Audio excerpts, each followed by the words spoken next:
அன்பார்ந்த ரசிக பெருமக்களுக்கு வணக்கம். இன்றைய தலைப்பு நதியும் பெண்தானே. இந்த கதையின் வாயிலாக ஒரு பெண் இந்த சமூகத்தில் எப்படி கடந்து செல்கிறாள் என்பதையே முன்னிறுத்தி இருக்கும். வாங்க கதைக்குள்ள போகலாம். உக்கிரமான மாலை வெயில் சற்று தனித்திருந்த போதும் அந்தி வெயிலின் தாக்கம் அவளுக்கு உடல் வேர்த்து கசகசக்கவே செய்தது. அவள் தினமும் அதிகாலை 5 மணிக்கே எழுந்து வாசல் பெருக்கி குளித்து 7 மணிக்கெல்லாம் சமையல் செய்து முடித்து விடுவாள். இடையே ஹோட்டலில் கேஷியராக வேலை பார்க்கும் கணவர், பள்ளியில் படிக்கும் மகள் இருவருக்கும் செய்ய வேண்டிய பணிகளை கவனித்து விடுவாள். அனைவருக்கும் தனித்தனியே மதிய உணவுக்கும் டிஃபன் பாக்ஸ் பேக் செய்து வைத்துவிட்டு அவசரமாக 2 வாய் சாப்பிட்டு விட்டு 7:45 அருகில் இருக்கும் பேருந்து நிறுத்தம் வந்து விடுவாள். அவள் வேலை செய்யும் கம்பெனியின் ஹார்மனி வேன் அங்கே வரும். ஒரு சில சமயங்களில் அவள் வருவதற்குள் கம்பெனி வேன் போய்விடும். அப்புறம் அவள் 2 பஸ் மாறித்தான் போக வேண்டும்.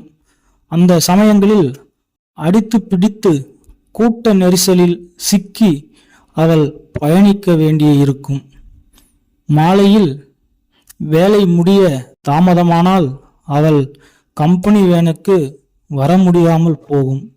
அப்போதும் வெளியே வந்து அதே சிரமமான பேருந்து பயணம் செய்து வீட்டுக்கு வருவாள். பேருந்து நிறுத்தத்தில் இருந்து வீட்டிற்கு போகும் வழியில் வீட்டில் போய் செய்ய வேண்டிய வேலைகளை பற்றித்தான் வழக்கமாக யோசிப்பாள். ஏதாவது கீரை, காய்கறி, மளிகை சாமான் என்று வாங்கி கொண்டு நடப்பாள். அன்றும் அவள் அதுபோல கூட்டம் நிறைந்த அந்த கடை வீதியும் பலவிதமான மனிதர்களையும், குறிப்பாக வேலை முடிந்து வீட்டுக்கு திரும்பிச் செல்லுகின்ற அவளை போன்ற பெண்களையும் வேடிக்கை பார்த்து கொண்டே நடந்தாள். பொதுவாக வேலைக்கு போகும் பெண்கள் ஆடை அணிகிற விஷயத்தில் வீட்டில் இருப்பது போல சுதந்திரமாக விருப்பம் போல அணிவது கடினமே. 4 பேர் வேலை பார்க்கும் இடத்தில் நேர்த்தியாக உடுத்த வேண்டுமென்னு இருக்கிறதுலேயே நல்ல புடவையை அல்லது சுடிதாரை உடுத்திக்கிட்டு போக வேண்டியிருக்கும். குறைந்தபட்சம் தலையை சீவி ஏதாவது ஒரு பூ அல்லது கிளிப் போட்டு முகத்தை சற்று ஒப்பனைப்படுத்தி சின்னதா ஒரு ஸ்டிக்கர் போட்டு அல்லது குங்குமம் வைத்து கொண்டு போகணும். அவளைப் போலவே இருப்பதை வைத்து எளிமையாக ஒப்பனை செய்து கொள்பவர்களும் இருக்கிறார்கள். மற்றபடி அழகு நிலையம் போய் ஒப்பனை செய்து கொள்கிறவர்களும் இருக்கிறார்கள். இப்படி சிந்தனையோடு அவள் சாலையோரம் நடந்து கொண்டிருந்த போது எதிரே ஒரு தடியன் சைக்கிளில் வேகமாக அவளை மோதுவது போல வந்தான். கடைசி நிமிடத்தில் அவனை கவனித்து சட்டென்று அவள் விலகி நின்றாள். ஆனால் அவனிடம் இருந்து விலகிய நேரத்தில் சற்று தடுமாறி பக்கவாட்டில் நடந்து வந்த ஒரு வயதான அம்மா மீது மோதிவிட்டாள். அவள் மோதிய வேகத்தில் அந்த அம்மாவும் விழப்போக அவள் சமாளித்து அவரை தாங்கி பிடித்து கொண்டாள். சாரிம்மா, கவனிக்கல, அந்த ஆள் என் மேல இடிக்கிற மாதிரி வந்தான், அதான் உங்க மேல நான் மோதிட்டேன், மன்னிச்சிடுங்க. பரவாயில்லம்மா, இந்த காலத்துல பொம்பளை பிள்ளைங்க பாதுகாப்பா வெளியில போயிட்டு வர்றது பெரிய விஷயமாக இருக்கு. இந்த குடிகாரன் திருட்டு பசங்க கிட்ட சிக்காம வீடு போய் சேர வேண்டி இருக்கு. என்ன செய்யறது? அதற்குள் போதையில் தாறுமாறாக சைக்கிளை ஓட்டிக்கொண்டு வந்தவன் வேகமாக போய்விட்டான்.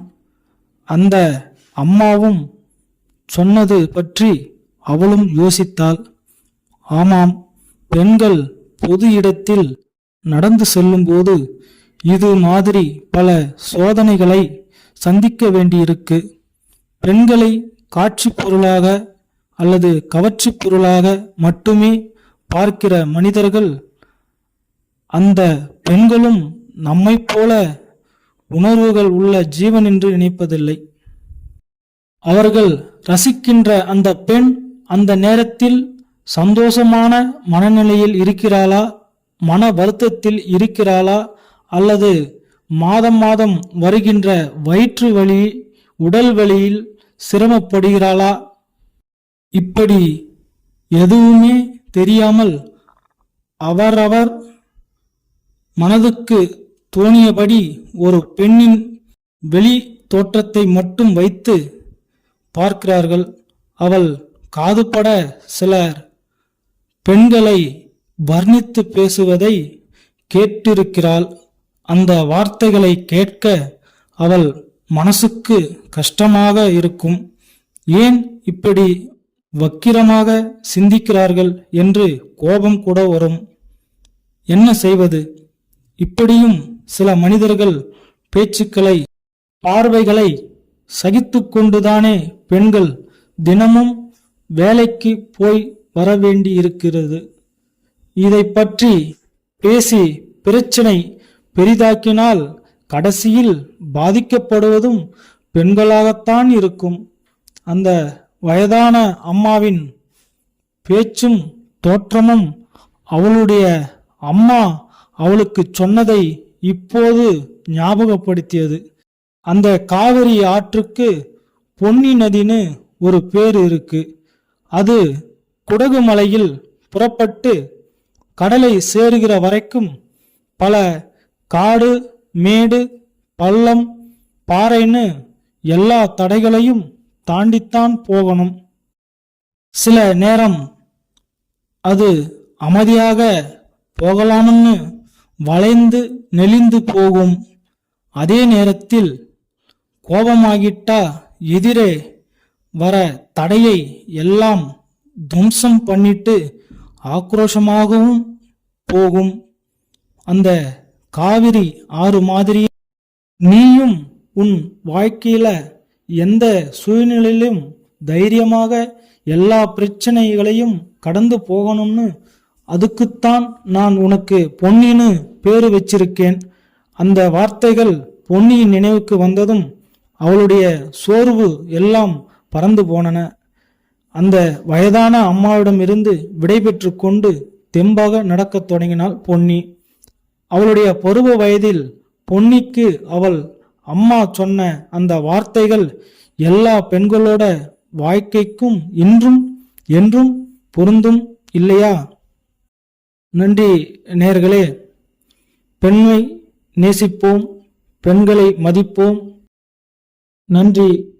மீண்டும் ஒரு நல்ல தொகுப்பில் சந்திப்போம். அதுவரைக்கும் உங்களிடம் இருந்து விடைபெறுவது உங்கள் நண்பன் கோபிநாத்.